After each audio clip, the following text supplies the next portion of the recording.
Hey, I just got done canning these tomatoes outside and it worked. They turned out really well. It's much too hot to can them inside the house this time of year. So I developed a system for canning outside, pressure canning too, and I'm real happy with the results. Let's go back to the beginning. Check this out. Can you hear them cicadas? It's pretty hot out. And I got a lot of canning to do, so I'm gonna do it outside. So here we are. I've got about 21, I'll throw a couple more in there, pounds of tomatoes, and this is how I weigh them. I put them in bags. And then I have a fishing scale, which you can get that at Walmart. The amount of energy it takes to condense these is massive, and that's gonna heat up the house. The air conditioner will never be able to handle the amount of heat it takes to do this. So I'm doing it outside today on the picnic table. Hot and muggy outside the house is a whole lot different than hot and muggy inside the house. And I like doing this stuff outside because whatever waste I have, you know, I can just throw it. I just throw it right on the ground. Doesn't matter. Canning is really messy, so if you do it outside, any mess that you generate is easy to clean up.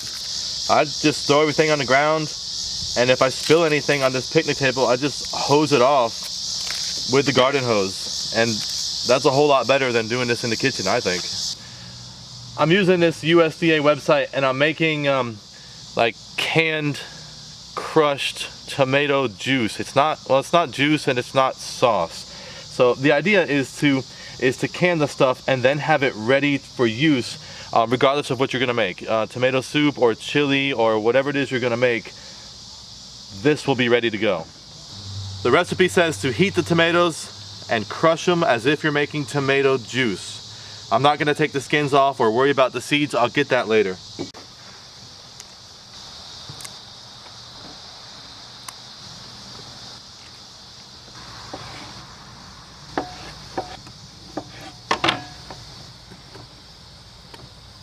Okay, so here's the operation that I have going here.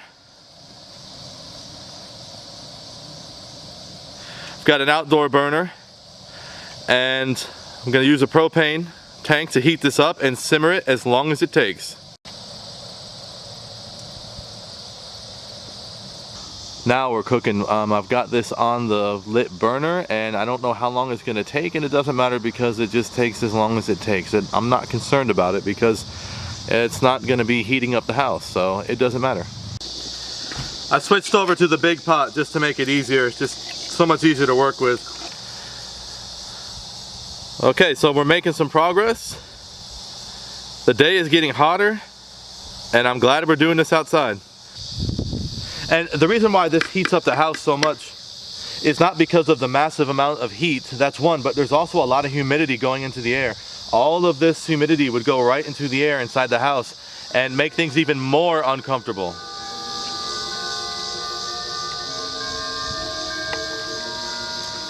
Today's Sunday, by the way.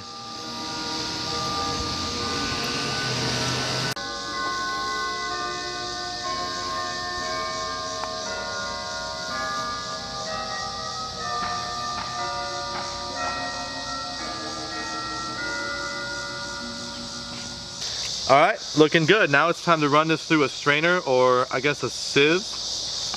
And I'm going to get rid of all the skins and some of the seeds. Okay, so now we've got the sieve. We're making a mess. And we're going to crush these tomatoes and separate the skins from the seeds.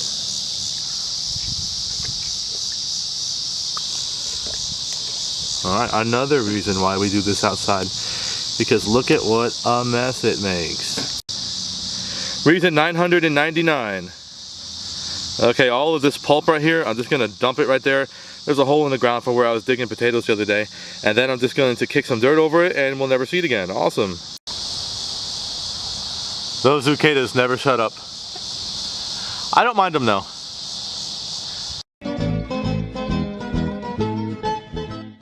And that's that.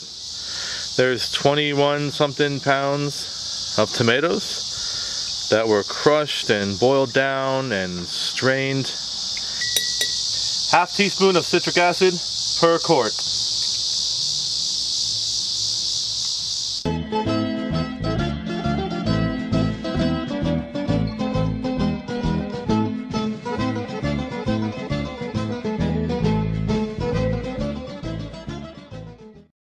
And there you go.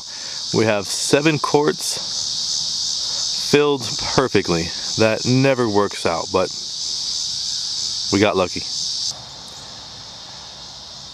The USDA says that we can pressure can these things. So let's try it.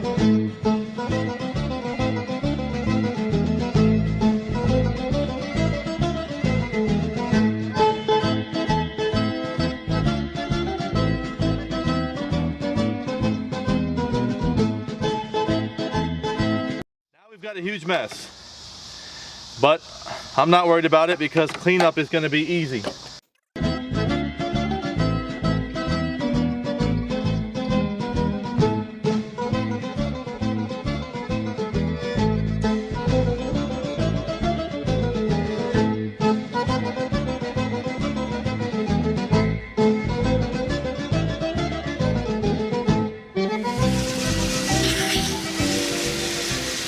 Okay, I don't know if you can see it on camera, but steam is coming out of here right now. So in order to pressure can this right, I'm gonna go ahead and set this timer right here for 10 minutes. So I'm gonna vent it for 10 minutes and then we'll put the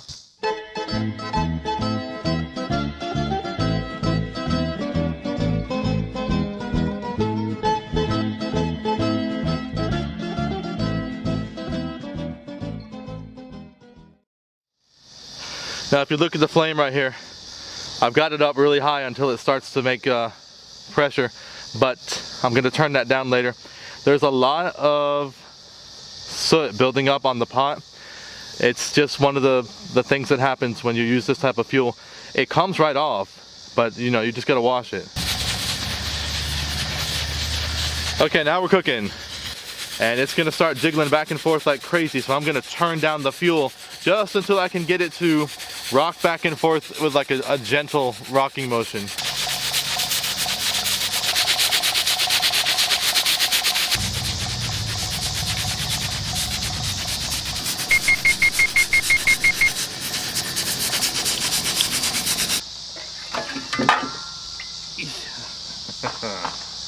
Okay. And there's the finished product. 3 hours later, they were still burning hot. I let this canner sit for a long time because I knew it was going to be hot, and that's still pretty hot. Did you think that looked easy? It's not. Dealing with the heat is not easy. Canning is not easy. Having special helpers, that's not easy. But once you get it done, I mean, it makes the food taste better. It really does. And that's why I love it.